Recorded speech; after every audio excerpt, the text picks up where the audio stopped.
headlines for this hour on VTV News. Vietnam affirms support for cooperation with Chinese locality. An authorization to promote increased public investment.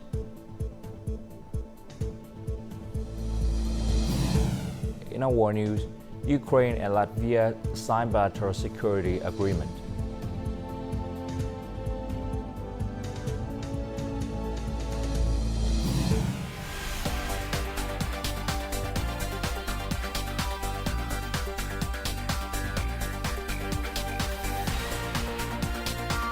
Broadcasting from Hanoi, the capital of Vietnam.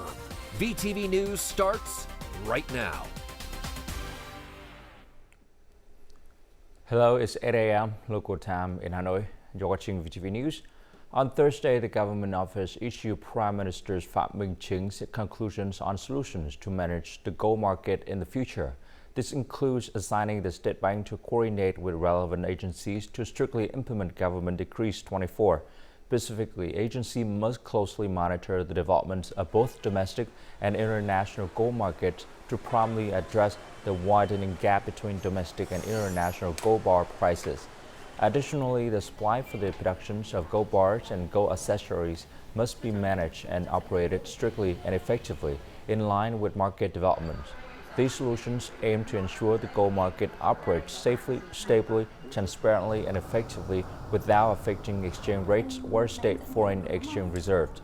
They also aim to prevent profiteering speculation, manipulations, or price pushing.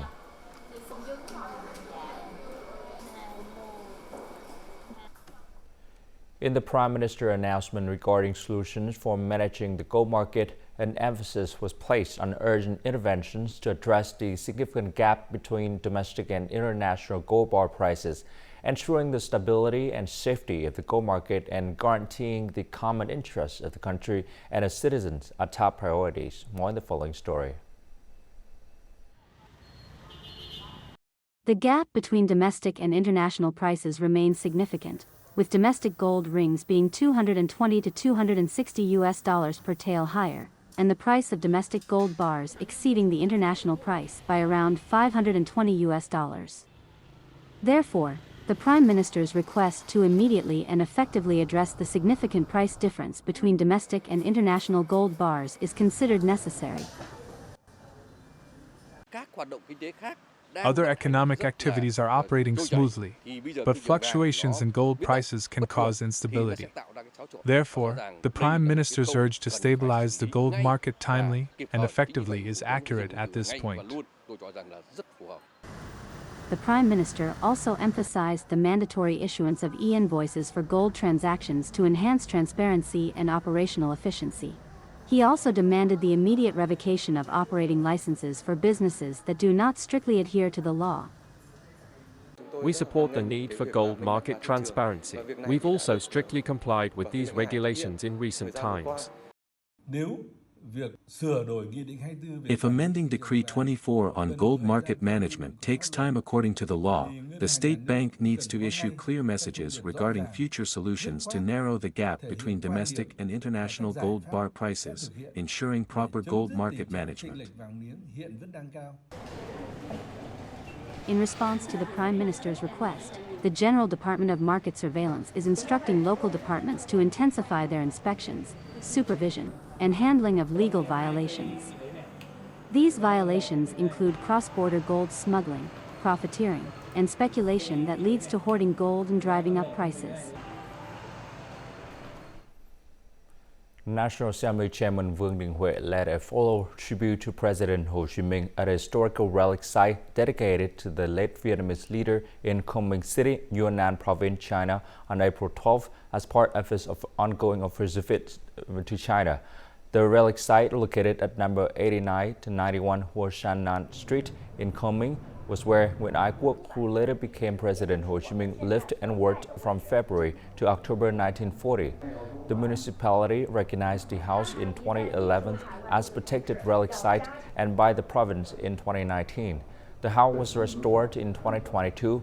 Writing in the guestbook, Chairman Vương Đình Huệ expressed his thanks to the party, organizations, authorities, and people of Yunnan and Kunming for maintaining and repairing the relic site, which he described as a vivid demonstration of Vietnam-China relations.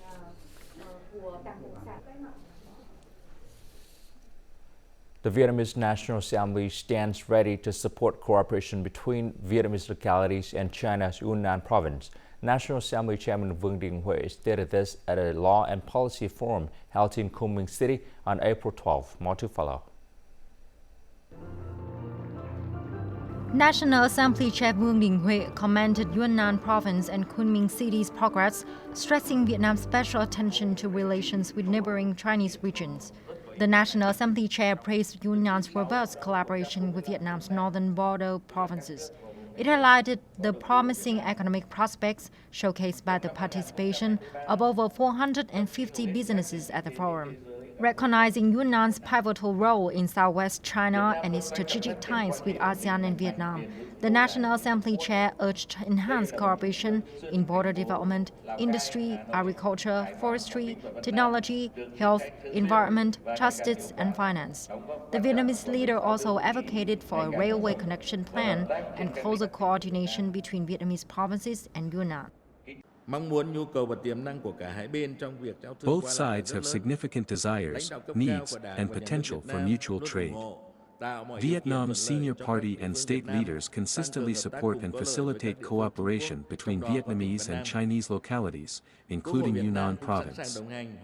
The Vietnamese National Assembly is prepared to back this collaboration for mutual development, benefiting both populations. Enhancing existing mechanisms requires close attention to the actual needs of both peoples, fostering a conducive environment for import-export activities and regional business investments to thrive in international markets. Today's forum provides an opportunity to discuss new investment trends, opportunities, and solutions for enhancing the investment environment in Vietnam and Yunnan, China, aiming for shared success in business ventures. During the event, National Assembly Chair Vương Đình Huệ observed that businesses from both nations exchanged memorandums of cooperation in aviation, tourism, telecommunications, finance, supply chain management, and robot system design and manufacturing. These agreements aim to boost trade and tourism between the two countries in the coming time. General Phan Văn Giang, a Politburo member and Minister of National Defense, and Senior General Dong Jun, China Minister of National Defense, co-chaired the 8th Vietnam-China Border Defense Friendship Exchange in Yunnan Province, China on Friday. This exchange marked an innovative defense collaboration between Vietnam and China. Over the past decade, the program has significantly contributed to fostering a peaceful, friendly, cooperative, and developed border-strengthening community bonds. More to follow. Over the past 10 years, border exchange programs has helped the border guards in Vietnam and China coordinate closely and effectively in patrolling and protecting the border. The two border protection forces work together to swiftly address border issues, including law violations and illegal immigration. We discuss and resolve these instances promptly through our hotline communication. This activity is very meaningful. It aims to educate the militia in border areas so that they can understand each other better and enjoy the friendship that Chinese Chairman Mao Zedong and Vietnamese President Ho Chi Minh worked hard to cultivate. Bat Yêu Ban village in Heko district, Yunnan province is an example of a happy village in the border area. Last year, the village welcomed 65,000 Vietnamese tourists. Our village is twinned with the village of Lao in Vietnam. We hope the two will develop further together and regularly exchange culture and art to strengthen the bond between the two sides. After a decade, Laogai has established training arrangements with 6 villages in neighboring areas of China. These activities foster solidarity and friendship, effectively facilitating economic trade and tourism development between border residents. In the past 10 years, 5 Vietnam-China friendship cultural houses have been inaugurated in Laogai, Lạng Sơn, Lai Châu, Cao Bằng, and Quảng Ninh. The Vietnam-China Border Defense Friendship Exchange has evolved into an effective and distinctive cooperation model, contributing to constructing a peaceful, cooperative, and developed border between the two countries.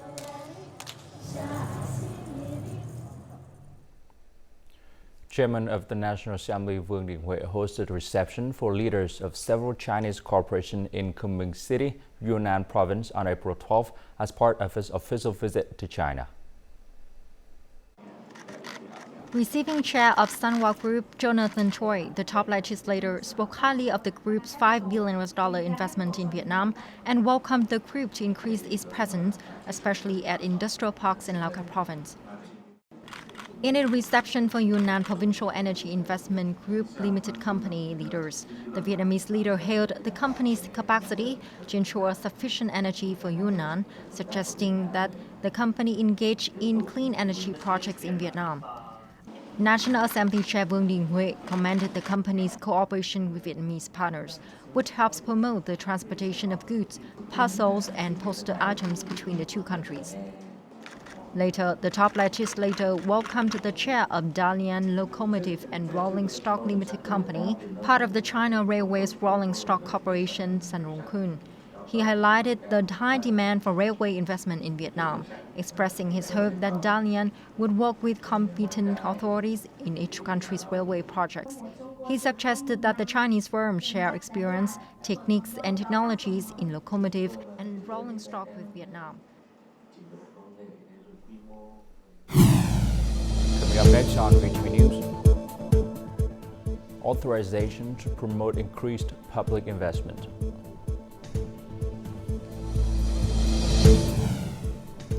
And Ninh Binh ranks 4th in world's top 10 less visited wonders.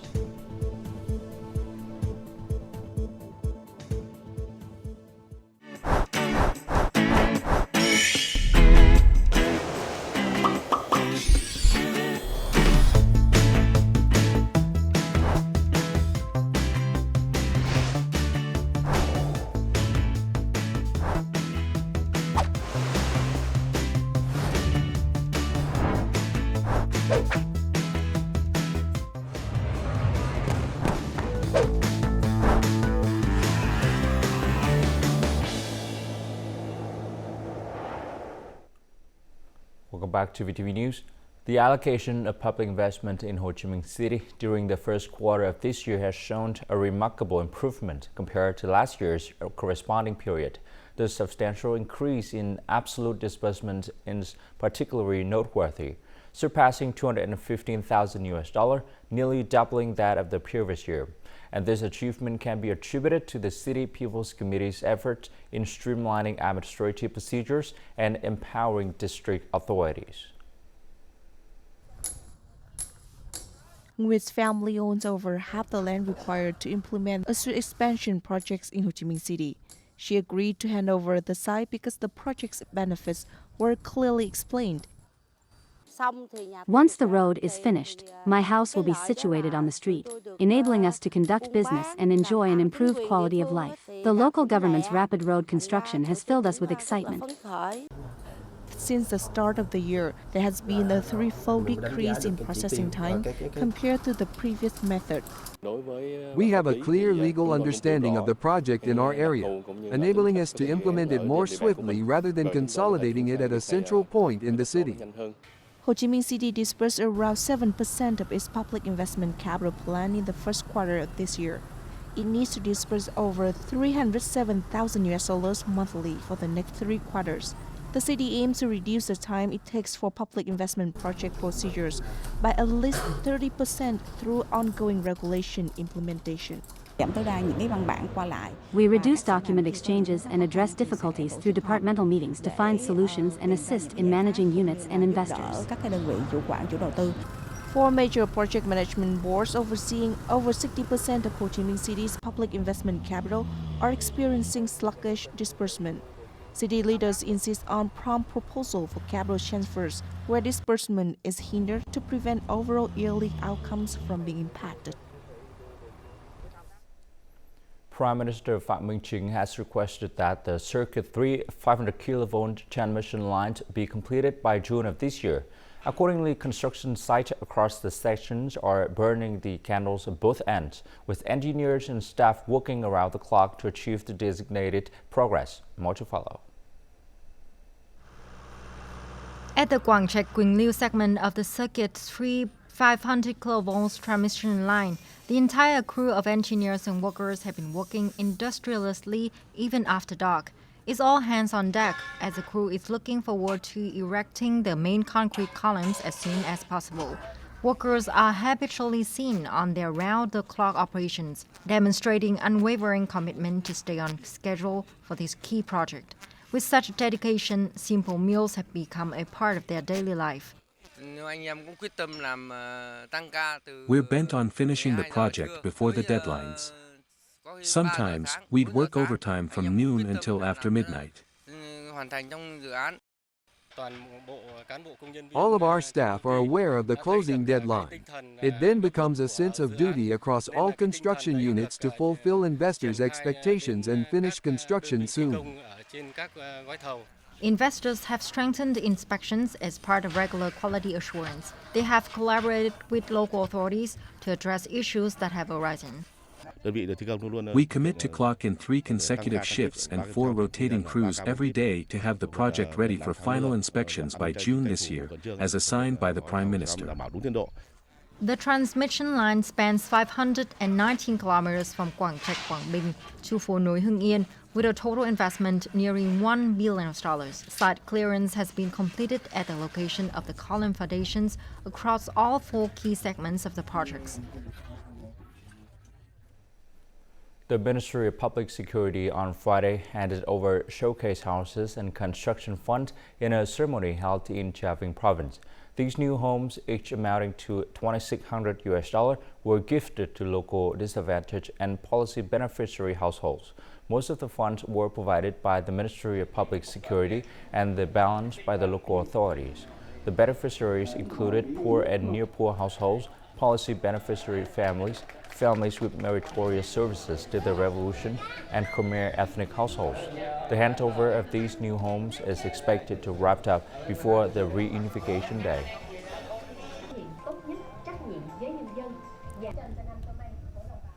Archaeologists have made striking discoveries at the Ngum Stone Roof Cave in Thần Sa Commune, Võ Nhai District, Thái Nguyên Province. The latest excavations have unearthed valuable insight for Paleolithic research in Vietnam and Asia. With excavation continuing at the cave site, there is potential to uncover further ancient human relics dating back to over 41,500 years. To date, the cave has provided the earliest evidence of habitations and tool-making in prehistoric Vietnam. Situated within a paleogeography similar to the Devonian period, which is 420 to 390 million years ago, the Ngum Stone Roof Cave share a geological context similar to neighboring archaeological sites.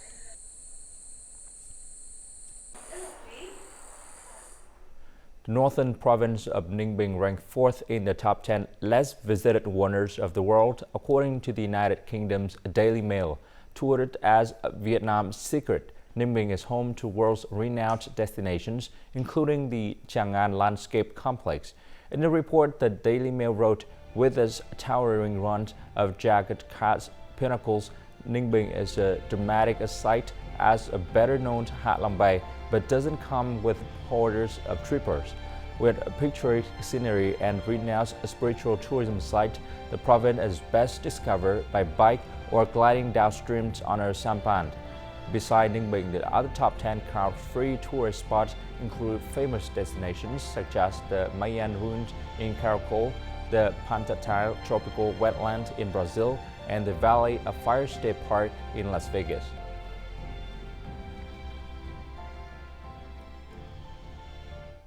Every year in mid-April, the Bahnar people of Nap village, Dak Doab district, Gia Lai province, conduct a rain-praying ceremony. This typical agriculture ritual takes place during the peak of dry season in the Central Highlands. Through this ceremony, the local expressed their wishes for favorable weather, abundant crops, and a prosperous, happy life for the coming year. The Bahnar people have gathered at the water source of Hanap village since early morning. They meticulously prepare offerings, which include pork, chicken, and wine. The village elders conduct the rain worship ceremony, praying to the gods for fair weather and abundant crops for all the villagers. We pray to the gods for rain so that the villagers can grow wheat, rice, and coffee. We also pray for good health for all villagers.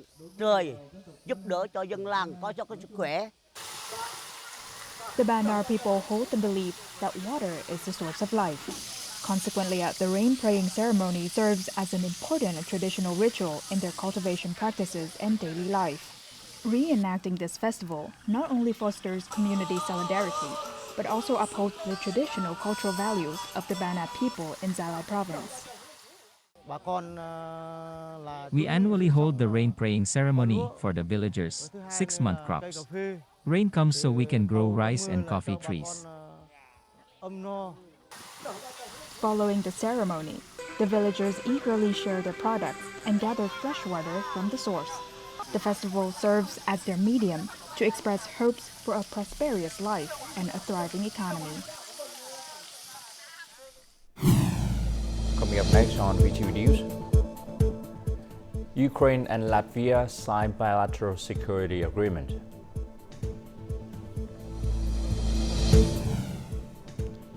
And world losing the battle against electronic waste.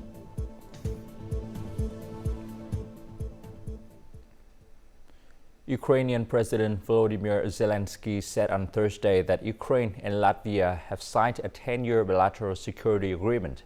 The agreement states that it envisages Latvia's annual military support for Ukraine at 0.25% of GDP. In addition, Latvia will undertake a 10-year commitment to support Ukraine in cyber defense, demining, and unmanned technologies, and support for Ukraine's EU and NATO accessions. Ukraine has already signed 10-year agreements with the UK, France, Germany, Italy, Canada, Netherlands, Denmark, and Finland.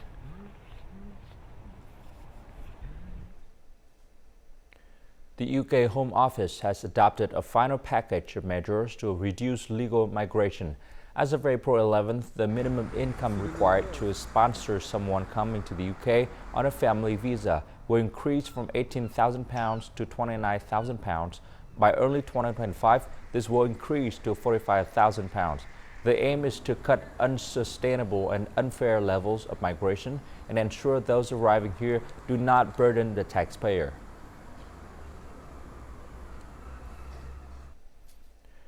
Several countries across East Asia and the Pacific face intense summer heat, with temperatures regularly topping 40 degrees Celsius.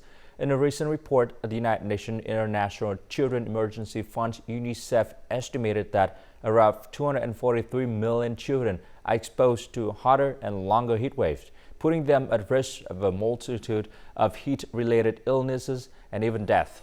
The agencies also warned about the increasing intensity and frequency of heat waves over the coming weeks. From April 2023 to March 2024, the Earth's average temperature has increased by more than 1.58 degrees Celsius compared to the pre-industrial period.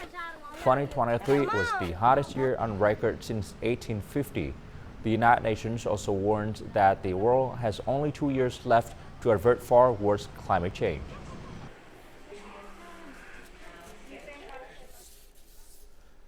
Nearly 62 million tons of e-waste has been generated worldwide in 2022. However, less than 25% has been recorded as being collected and recycled, risking monumental health and climate hazards.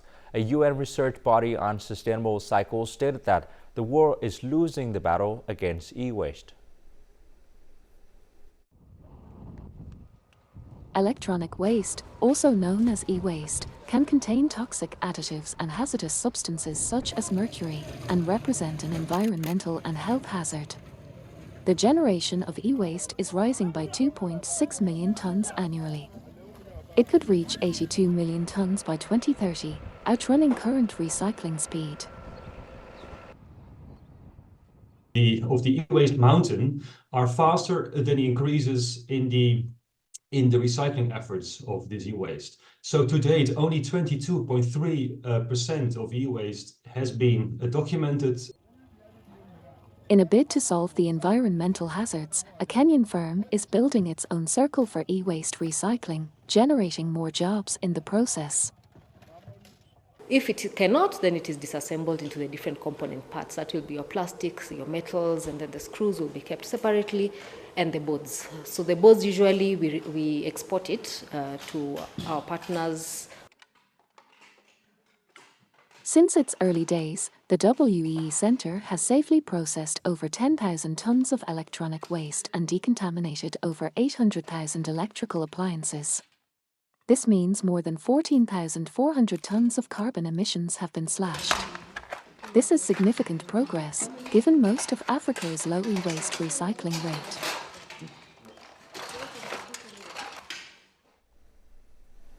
And as usual, let's continue with the weather forecast.